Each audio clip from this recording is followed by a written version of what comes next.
Today, for our initial launch, we are honored to have with us Reverend C. L. Bryant. So good to have you with us today, sir. Glad to be here. You may have seen Reverend Bryant on Fox News or listened to him at one time on the C. L. Bryant Show. Bryant is also a senior fellow at FreedomWorks in Washington, D.C., and produced the well-known documentary Runaway Slave, a movie about the race to free the black community from the slavery of tyranny and progressive policies.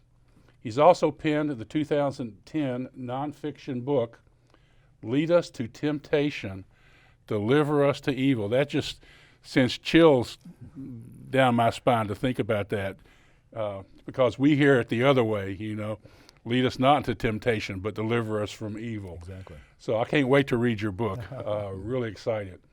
So Reverend Bryant, it's an honor to have you with us today to share your thoughts about the many questions we have concerning the current environment of faith, politics, and the roles and the responsibilities we all have as Americans and Christians. Before we begin our questions, would you mind taking a moment and just tell us what brought you to Winston-Salem? Well, I'm on tour and here in Winston-Salem, and I believe we're headed to Virginia either later today. Well, later today we'll be headed to Virginia as well, but always spreading the good news of America. And of course, my primary job is to spread the good news of Jesus Christ. And one of the things that I think has been missing in our culture is understanding our Judeo-Christian ethic and how that has brought us and made us the greatest nation on the face of the planet and the greatest success story the world has ever known. And so that's why we're here, and that is one of the missions of FreedomWorks is to build the largest grassroots organization in the country. We are the largest grassroots organization in the country. We boast 6 million activists on the ground around America. And so that is my colleagues and I, Kathy Hartkoff and Alan Page, that is actually Alan Page and Kathy Page, that is our mission, is to build and educate as far as that's concerned. Mm-hmm. As a pastor in today's world, we all face many challenges, especially when we take the faith of Christianity, and especially in the pulpit. Are there any challenges that you had faced that you might want to share with us?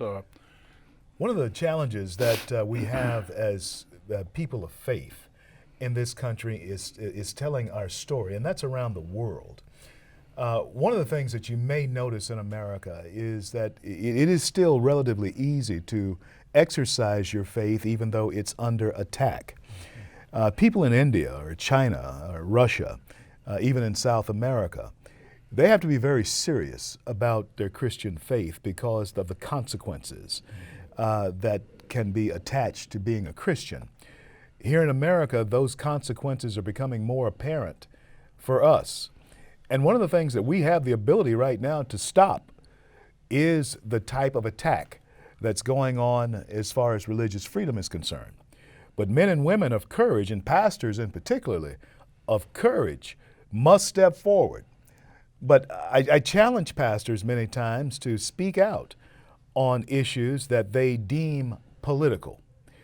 And gentlemen, I don't know if this will be controversial. I hope it is. But when we think about Jesus Christ and the ministry of our Lord, our Savior, Jesus Christ, when you look at his ministry, he was an incredible revolutionary. And when he asked the question, whose face or whose image is this on this coin? That was a question he was asking in a political arena. You see, the Sadducees and the Pharisees, they were the religious and political power of that day. And I think we miss exactly who it is Jesus Christ was up against.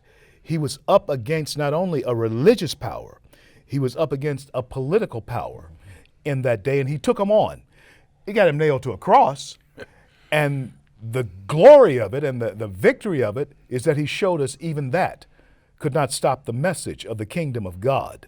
And on the third day morning, we believe that he rose victoriously from the death that they had prepared for him.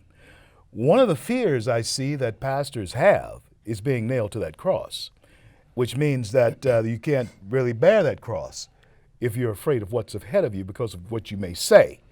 Christ did not leave us that example. He left the example of wading into that fight, knowing that victory is yours. And I think that is one thing that we as pastors and Christians have failed miserably by going along to get along in a politically correct world. Let me just add one more thing to that. It just comes home because politicians today, I think they're afraid of being nailed to that cross. And our current president seems not to be afraid. He's not afraid. Nailed to that cross. Yeah. Yeah. CL, it's whenever I meet a fellow Christian, I'm always excited to hear how the Lord sought them out, how they came to Christ. Would you mind sharing your story with us? I heard the call of Jesus Christ on my life at the age of 5. And my mother had bought me this image of little David that was in an oval type of frame. And it made me want to know more about who David was. And I remember very clearly her reading the story of how Saul was found and anointed, and how David was found and anointed. And even as a young kid, I could see the difference in how they were. Saul was out looking for jackasses. He was trying to round up his father's jackasses. David was out tending his father's sheep. And that's an image as a young child that was in my mind since that time. Did I stray from that as I grew older? Yeah, sure I did. But it never left me because my parents continued to raise me and train me in the way I should go. And eventually, Scripture tells us we return to those things. But mine came in the midst of, my Christianity was in the midst of an America that was deeply divided.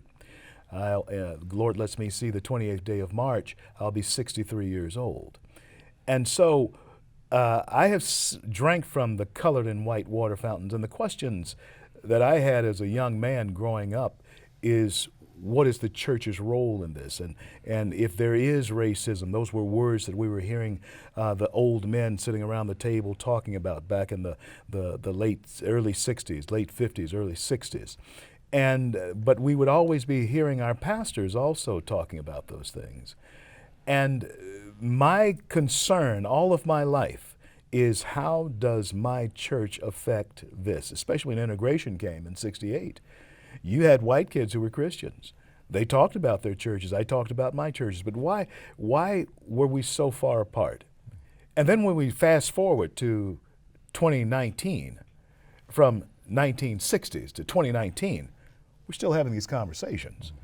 And why is it that the church of Jesus Christ has not affected that conversation in such a way? But I came to Jesus Christ when Sister Catherine Pete was my Sunday school teacher, age of 5 years old. So I encourage all of you Sunday school teachers out there, of young people, you never know who you might be affecting with the Word of God. I have the same testimony. I came to Christ as an 11-year-old, having been invited by a friend, and that's the way so many of us come to Christ, invitations by friends. But he invited me to come to his church. We rode a little church bus over to the church. A wonderful lady, I don't know her name, I can't remember her name, I just remember she was young and pretty. And she used what is now the caveman tactic of flannel graph, but for me, flannel graph was something I'd never seen before. And when she presented the story of the resurrection of Christ and offered a little invitation at the end of her Sunday school lesson in a Sunday school class of kids 11 years old, I was one of those that bowed my head and received Christ.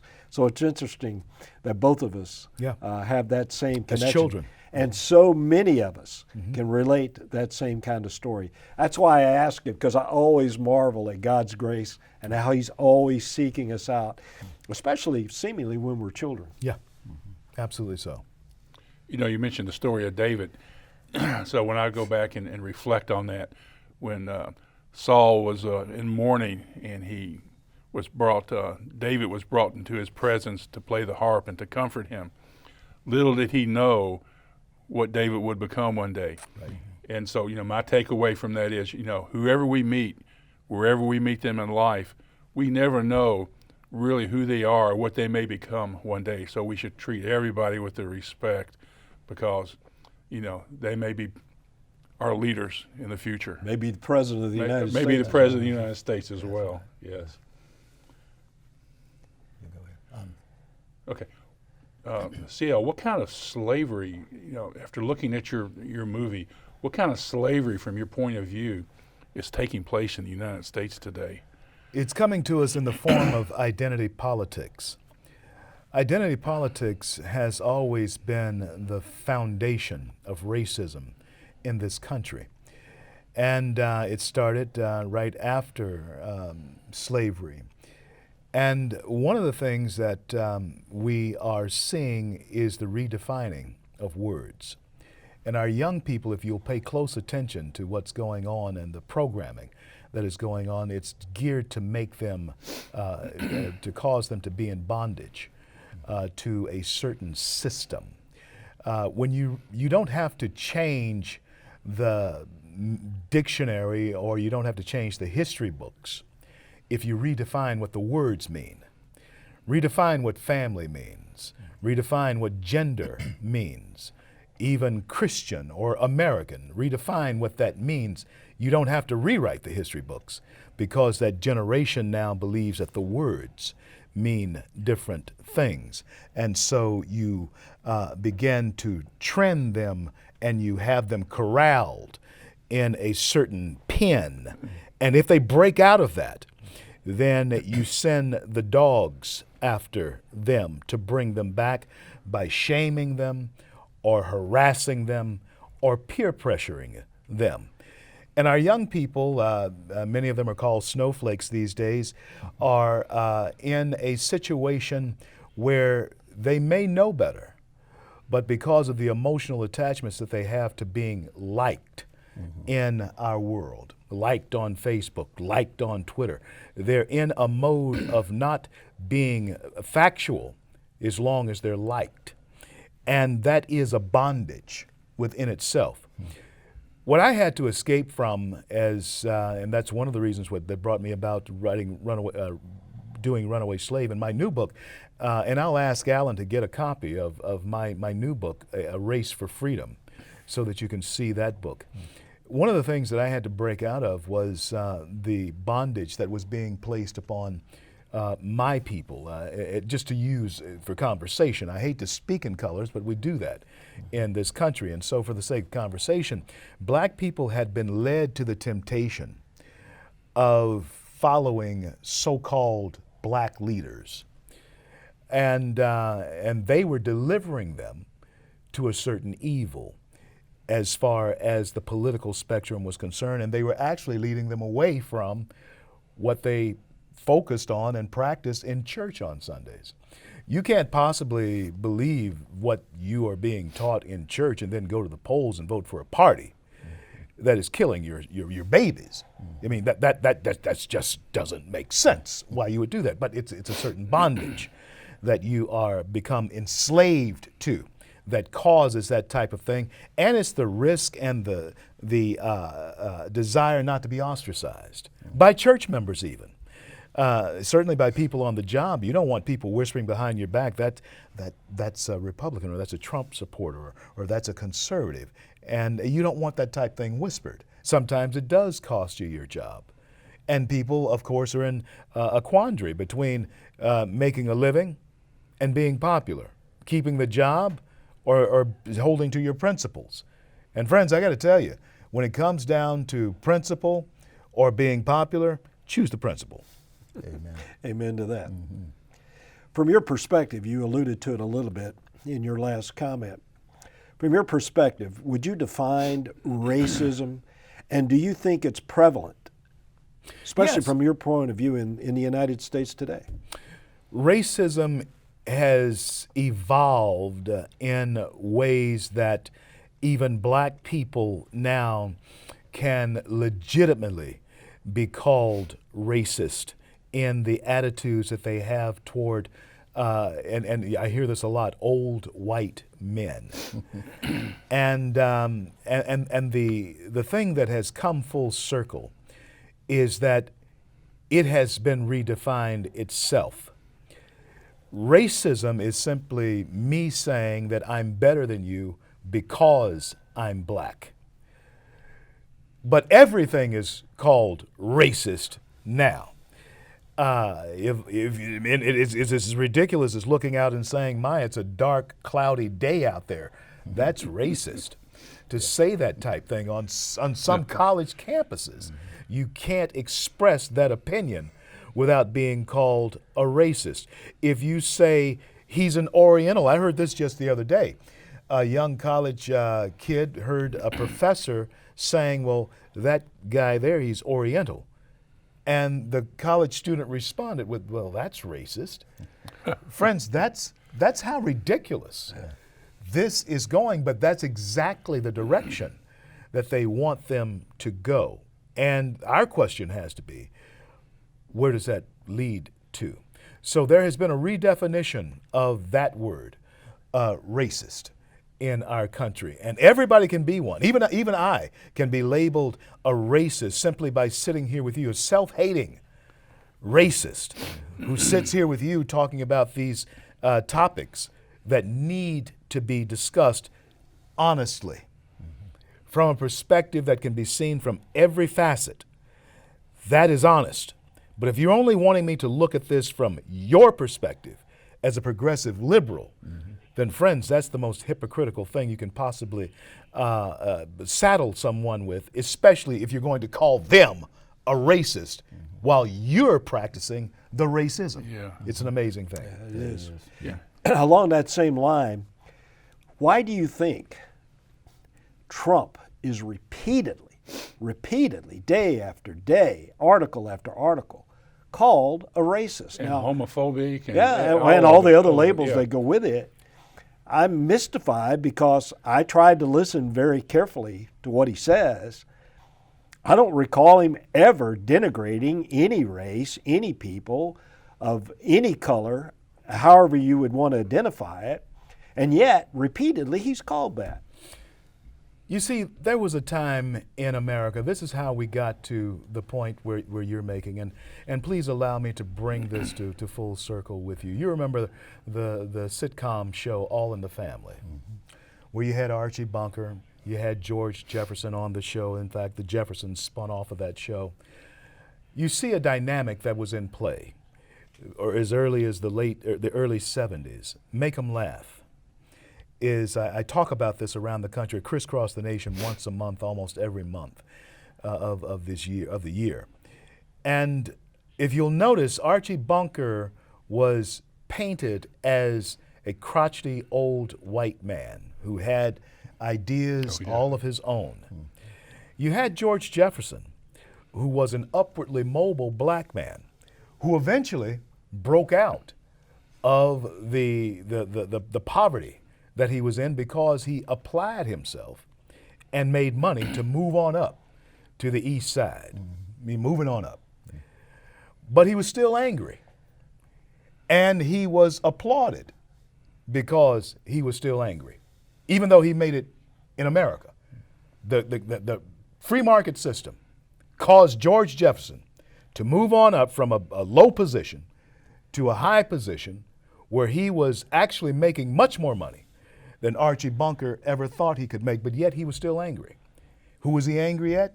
He was angry at Archie. Why? Because he had the right to be angry. Even though he was wealthy, he was still black. And he still came through a situation that people that look like Archie made him go through. Well, Archie, on the other hand, was laughed at. Archie was, in fact, denigrated because of his conservative views. But we laughed at all of that. We were programmed to laugh at all of that. And so we fast forward 30, 40, 50 years into the future. Those things have been emblazoned in our minds that anybody who looks and talks or acts like Archie Bunker is an angry, racist, xenophobic, homophobic, old white man. We get a president who speaks his mind directly. We have been programmed to think that that's Archie Bunker. And his policies and his ways of expressing himself are wrong. And even though I may be a wealthy black man, I may be someone who is doing very well as far as the American dream is concerned. I can keep my family safe. I can keep them fed. I can keep them, clothed and whatever. I can do that. Warm and dry. I can keep a roof over their head, which is the American dream. But because I'm black, then I have a right to say to you three on this panel, you're mistreating me. Even though I may be better off financially than either three of you. But I still have a right to be angry at you. And that's what you see with your Hollywood elites, whether they're black or white or whoever they are. They have the right to be angry. That's why the black comedian can make as much fun of you as he can possibly make. But the minute that you say something about him, you're a racist.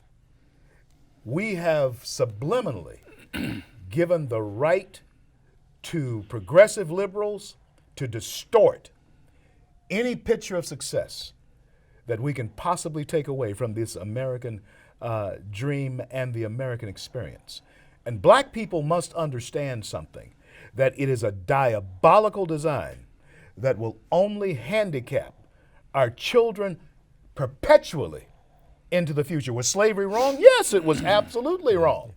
For sure. But should we be victims of that perpetually? At what point do we say, hey, let's not live in that room of the past?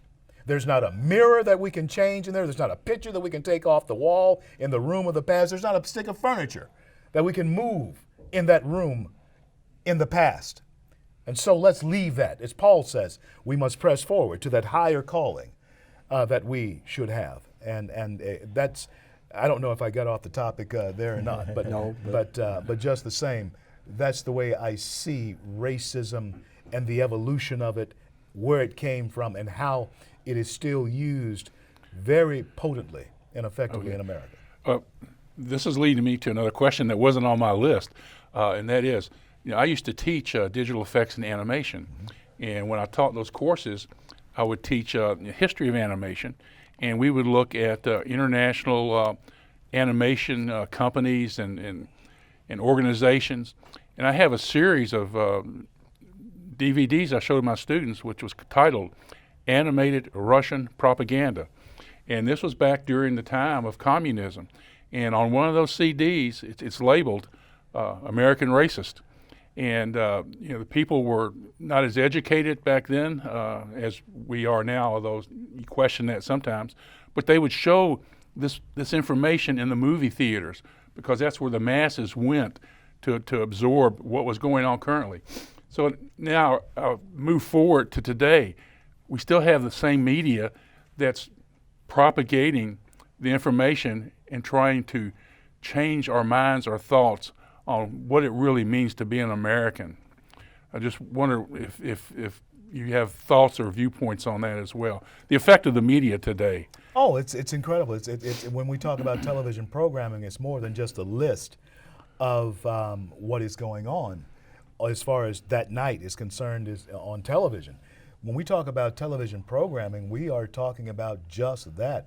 The nation is programmed to think through the lens of Hollywood and progressive liberals in New York City. We're programmed to think through those lenses, and anyone who does not buy into that propaganda, as you were saying, anyone who does not adhere to that, and when we look at the rise of Democrat socialists like Ocasio-Cortez and Spartacus, Cory Booker, and the Elizabeth Warren, the president calls her Pocahontas. When we look at the rise at Bernie Sanders, Shady Bernie, the president calls him, the thing is that these people are bringing about a new trend of thought in our country, and it's very important that we pay attention to it. We can't dismiss it. If we dismiss it, that would be the biggest mistake that we could make, is to dismiss the effects of progressive liberalism on our young people. Because for the first time coming up in 2020, the youth vote may actually be greater than the baby boomer vote. Who are they listening to? What will be their motivation when they go to the polls to vote? And so, even though to you and I, the rhetoric of Ocasio-Cortez and Bernie Sanders and Elizabeth Warren and Cory Booker and Kamala Harris, to you and I, we know that that's ludicrous. But our young people who have never signed a paycheck, who've maybe never earned a paycheck, don't know how to operate a weed eater, because they've never worked for anything. And I mentioned that, I throw that in because last night I was speaking to a group of people and I mentioned my grandson.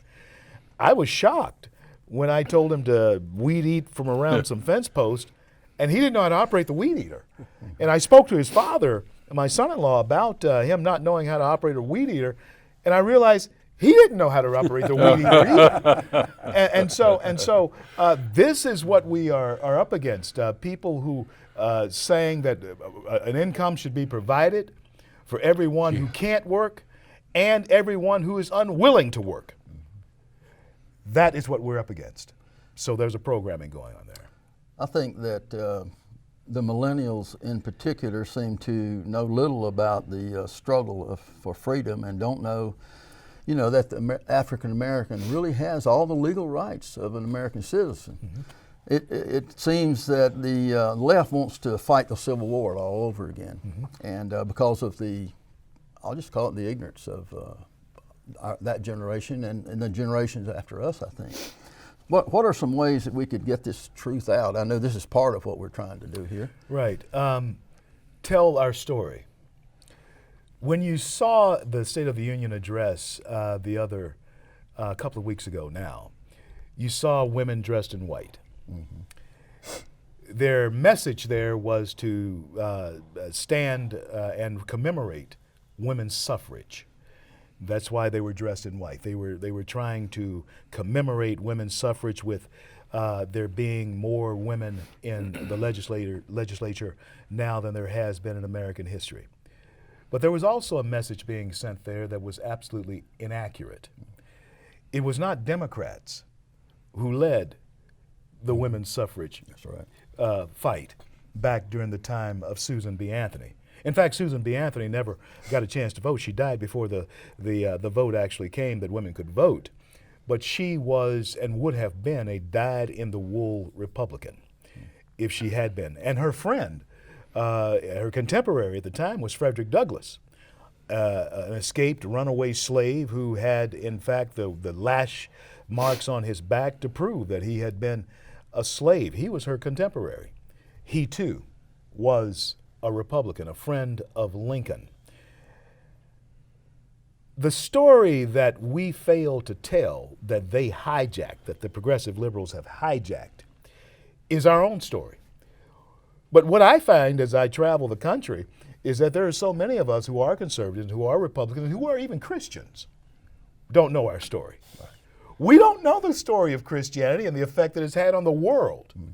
It is the Judeo-Christian ethic here in this country that gives every other person of faith, regardless of they're Muslim, Jewish, whoever they are, or if they don't believe. We give them the right not to believe that or to believe that. It is the Judeo-Christian ethic that provides them that freedom. But we don't tell that story. We always find ourselves on the defensive somehow. Instead of asking a question, why do you think I'm a xenophobe? Why do you think I'm a racist? Why do you think I'm a sellout? Why are we afraid? Why are you afraid? We don't ask that question. And I understand that at one time you were in the insurance business. I was too. I go all the way back to the days where we had debit insurance and you go out and collect the route. I had the book. I carried the book and all this kind of thing. But the thing is, I was taught to control the conversation with questions. Do you think this will work good for your family and so forth? If you say it, they'll doubt it. But if you can get them to say it, it's true. And that is where we make a mistake. We always are telling And my old district manager used to say to me, I was a staff manager, he'd say, CL, if you're telling, you're not selling. But if you're asking questions, that's when you're selling. And if people are answering your questions, they're shaking their head, yes. Oh, you're selling then. But if you're sitting there just talking, and that's all we do, it's just talk, talk, talk, talk, talk about why we're better. No, ask them why they don't believe you. Ask them why they are believing what these progressive liberals are saying about you. They don't know you, but they believe certain things about us that certainly aren't true, but it's just because we don't know our story and we don't know how to tell our story or sell our story. We sell it through asking them questions about the fallacy of what they're saying. I love that word ask. I tell my wife, you know, when I got an education in architecture, they taught me to ask, to discover, and to share. And so I ask questions about everything. It's just like you mentioned, you know, you lead the conversation by asking another question. So, you know, let me ask you, in your life with these three words, ask, discover, share, what has been impactful in either your family, your work, or your faith, just using one of those words? All three of them, actually. Jesus tells us, I think it's Matthew 7:7, Jesus tells us that we ask and it shall be given to you, seek and you shall find, knock and it shall be open unto you. So the first principle that he shares with us is the process of asking. And then I believe it's James, 4th chapter of James, sometimes we do ask. But when we ask in the wrong fashion or we ask for the wrong things. So asking is the key to opening and knocking and discovering. That is the key. So the most important thing I think that any of us can initially engage in is to ask the question, who am I? Why am I here? Who is God and who is He in my life? Those are questions that will cause you to seek out that answer. And so to ask is in fact the key to getting answers. And the answers that we're looking for doesn't necessarily have, we're not looking for those answers to come necessarily from us. We're asking a spiritual question. We're asking, what does the Creator that Jefferson said has given us an endowment? Why did He give us this endowment? Is it inalienable still in America today? Do I still have that inalienable right to life, to my liberty, and to pursue my happiness? Ask that question. And if you ask that question, then you will discover that there are forces that are about wanting to take those three principles of American citizenship away from you. But we're trying to describe why we have these instead of asking how we got these. It's a gift from God. And it is an endowment that has been given to us by God. That means if it's endowed, then the person who has made the endowment or the entity that has made the endowment is the person who has to sustain the endowment. And Reagan said it, I think, best. If America finds itself in a situation where we're no longer a nation under God, who gave us the endowment, then we will be a nation that has gone under. Without a doubt. I would like to meet President Trump, but I haven't yet. But you have. I'd like to ask you, what was your impression? And then, since you've met him and time has gone by, has your impression changed? Initially, I was a national surrogate for Ted Cruz. I thought Ted would probably be the best candidate. But here, 2.5 years later, if you'd asked me that question 2.5 years ago, I would have never thought that I'd be saying what I'm about to say to you right now. Is this breaking news? I would have never thought that President Trump could have been, or I would have said to you, I don't think he has the temperament to be president of the United States. But I am happy to sit here with you today, my friends, and tell you that he has the exact temperament. that is necessary in these times to be the commander-in-chief of the United States of America. There is no milquetoast about him. He has, at 73 years of age, he has one gear forward. He is perhaps the most energetic person that you could possibly know. And he embodies what medical science is telling. None of you are over 85, right? And all of us are over 50. Medical science is saying that if you're below 85 and over 50 years of age, chances of us living to 105 to 110 years old is absolutely a possibility, a great possibility in this country. Trump embodies the type of energy that we who are in our age bracket should have going forward. And I think God has actually allowed us and has given us a privilege to live longer because we hold the memory and the truths of what America should be and was intended to be. And I think, even though I don't think the president or any president could possibly be the savior of America, but I do believe that he was a stay of execution for America. He staved off. God allowed him to become president to stave off what could have become a fatal blow to that shining city on a hill. I think God still has a work for America and Americans to do. And this president, by the way, is the most pro-Christian president that we have had in the White House in at least over a century. At least over a century. So he is ready to do the job. He's not getting paid to do the job. He is not owned, and most people may not understand. The president does not take a salary. That's right. Kennedy was the last president that didn't take a salary. The president does not take a salary, but he still faces the heat every day to defend this country and to defend our Constitution against enemies foreign and domestic. Let me ask you a question about the family. In your documentary, Runaway Slave, I learned something that I did not know. President Johnson, when they were trying to get this welfare system, welfare state set up, you could have, in order to get the welfare, you could not have a man in the family. Yeah. To me, that was the biggest blow with regard to particularly African Americans. Right. So what's your thoughts on all that? It was done by design.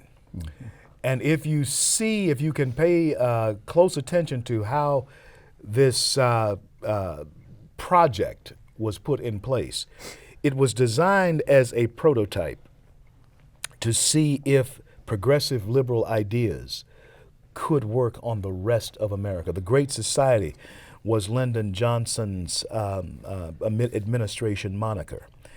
And the Great Society that he intended to erect would capture the black vote for 200 years, as he said, in his own words. And even though it's only been about 60 years since Johnson, 55, 60 years since Johnson was president of the United States, they're desperately trying to hold on to what he set in motion 50 years ago, because that black vote and the denigration, the destruction of the family has not only been a harm to the black family over that period of time, but they are certainly hoping that that could be the effect that it would have on the rest of America. And it is having that effect on the rest of America. There's no question that it is. The rate of abortion. When we protect eagle eggs, we protect barn swallow eggs. Worms. But when we look at how they consider that eagle a life in the shell of that egg, and you can go to federal prison, you can get a federal charge for destroying certain animal life in its embryonic state. You can't tell me that they don't believe that life begins in the womb, because they protect eagle eggs. They protect barn swallow eggs. But yet now we have come to the destruction of the family, where you see a live 9-month term baby. You can kill this child.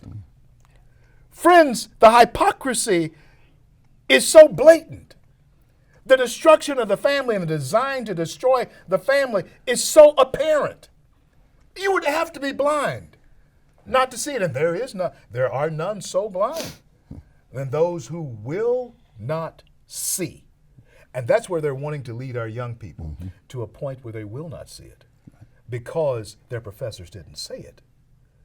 Mom and dad can tell them that, but no, they can't possibly. When I first went off to college, my first 2 semesters in college, I came home from college and I just knew that my parents had to be the most ignorant people in the world, because now I knew everything.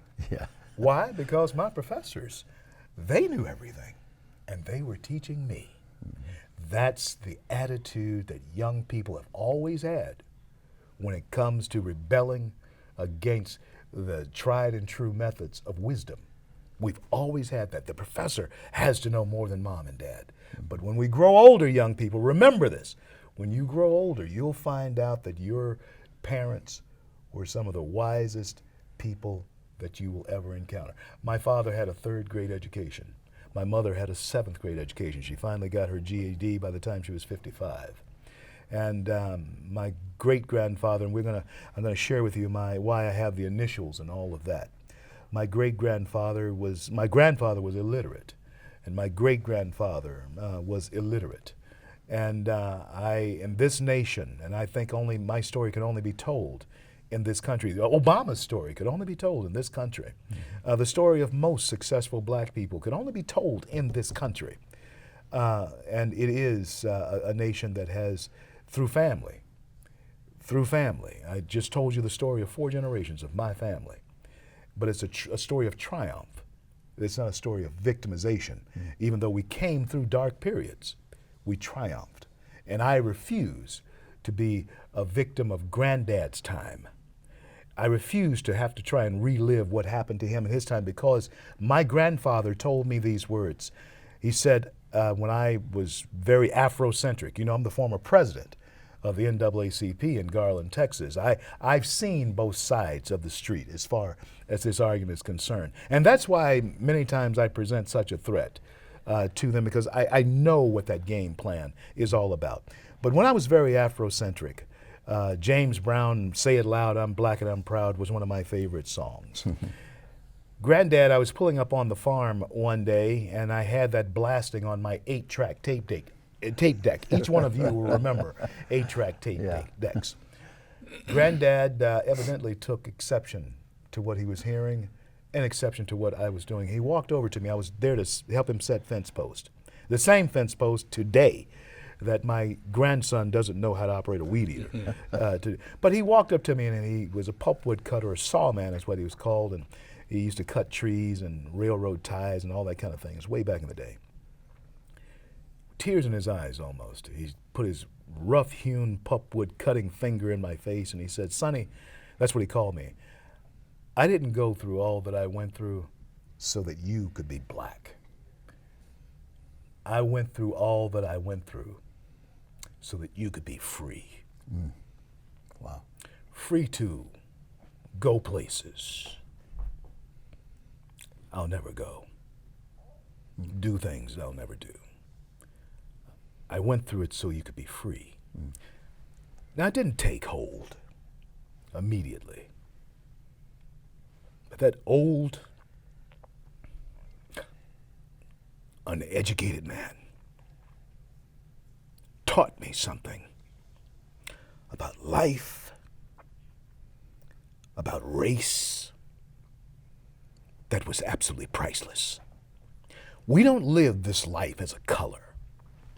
We live this life in America as a people who are the same because of certain core values that are given to us in documents that did indeed make this the most exceptional nation, even for the sons and daughters of former slaves, than any other country. on the face of the planet. And even though he was the son of slaves himself, he understood something that we should understand very much so. Amen. Here today. Amen to that. Absolutely. So how did you get your initials? Well, since my grandparents, great-grandparents, couldn't read or write, they would name the boys initials, and that would be their names. My dad's name, right up until he went into World War II, was L.C. L.C. Bryant. That was his name. That was his name. His brother was J.C., had W.C., and the girls, they named simple names like May and Sue, something simple that someone could tell them how to spell, 3-letter words. And so my dad passed the story down to us about why that was his name. In fact, when he went to be inducted into the military, the induction officer told him, you can't come into this man's army with just initials for a name. Which you could, but he told him that he needed. My mother was teaching him to read, and she could barely read herself, but she was teaching him to read in this children's book called Alice in Wonderland. And the author of that book is Lewis Carroll. And so Dad figured, well, LC, I'll make the LC stand for Lewis Carroll. And so that's what he named himself. Lewis Carroll Bryant. And so when I came along, he told me the story of how our ancestors, his father and his grandfather, couldn't read. And so that's how the initials got to be. And so my name is Cleon Lewis.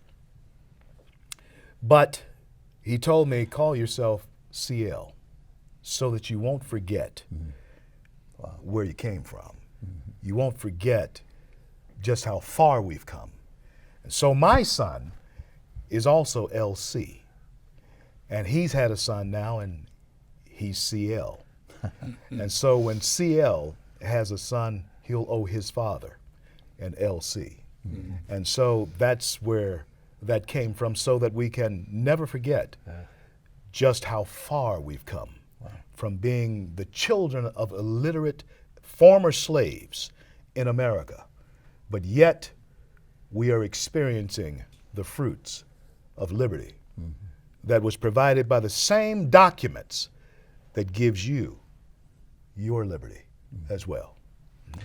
I got to tell you, CL, that was one of the most beautiful stories I've ever heard in my life. Wow. Very moving. But it's you're an incredible man. Yeah. In your film, Runaway Slave, you have a nice interview. I thought it was a nice interview with Jesse Lee Peterson. Yeah. He has an organization out in California that he calls Bond, B-O-N-D. I sort of, and rightly or wrongly, I sort of pair you two together, because he also, the light bulb went on in his mind, very similar to the way it did in yours. He has a family situation, I'm sure you know about his father. But what do you think of that organization, B-O-N-D, Bond? Jesse Lee Peterson and his Bond, Brothers of a New Destiny. I speak with Jesse Lee occasionally. I think the world of this man. And I honestly will say this to you. I think his story in many ways is much more powerful than mine is. I'll tell you why. Jesse Lee overcame alcoholism. And he'll tell you the story. He'll tell you the story. And in order to overcome that demon is something that is incredible. And then to have the fortitude to try and direct young men from falling into that pit is absolutely phenomenal. I wish he had a platform that, and in fact, I try to share as much as I can. That's why we had him in the film. I try to share as much as I can the platform that I have with people like him. But you know what? Because he is a person who broke away from being a victim, they are very much against his story ever being told. Because with the opioid addiction being the way it is in this country, and I don't know if alcoholism is on the rise or decline, I come from a family background of alcoholism in my family, and one of the reasons why I just probably would never fall into that is because I see the ravages that it can have upon a family, and certainly upon a nation. Jesse Lee sees that, so I think the world of Jesse Lee Peterson and Bond. What advice would you give us as we communicate with young people? How do we flip their thinking? How do we get them to think for themselves, to accumulate the facts that are necessary to make the proper decisions to be Americans? We talked about it a little bit earlier. Liberalism and progressive liberalism and social democracy or democratic socialism is on the rise in the hearts and minds of young people in this country. So you have to ask them why. And you also have to ask them how. Do you pay for all of this? Sure, it's a great idea that everyone could get a free college education, but would they appreciate it? No. You never appreciate things that you don't work for. The only reason I appreciated the car that old raggedy car the 8-track tape probably cost more than the car did, that I drove around back then, was because my dad made me work for it. I had to earn it. And everything else, you had to earn it. These days, the reason we have entitlement and the entitled mentality going on is because, and it's not their fault, it's our fault. Right. That our young people are the way they are. And that's because we are prosperous. We have been able to provide for them. And we haven't asked much back in return for what we have given to them. Our generation is much more prosperous than our father's generation. But I'm telling you, my father could make money go much further, making much less than I do. Than I can. And my children, I have 4 children, 11 grandchildren. Let me tell you something. I can make, and my son is doing exceptionally well. One of my daughters is doing exceptionally well. But they're always calling me to help them. I remember, I know this story because I remember even though I was making more money than my dad, Dad always had something squirreled away for a rainy day. Yeah. We've lost that in this country. So ask the question to young people, how do you pay for that? And then sit back and hear their answer. I'll tell you what you're going to hear. You're going to hear, well, we'll get it from the rich. Or we'll get it from the government. And if you'll ask them the question again, well, where does government get its money? You might actually see them have an epiphany because they don't really realize that government doesn't have any money except the coins in our pocket. I've told my sons on occasion, I'll lay out a blank piece of paper in front of them and I say, son, what do you see on this blank piece of paper? Dad, nothing. That's exactly what you're owed in life, nothing. Reverend Bryant, it's an honor to have you with us today to share your thoughts about the many questions we have concerning the current environment of faith, politics, and the roles and the responsibilities we all have as Americans and Christians. 3 men for thee in the realm of politics, prophecy, and the supernatural. We will be discussing topics from authors, community leaders, pastors, and yes, you, the listener, as well.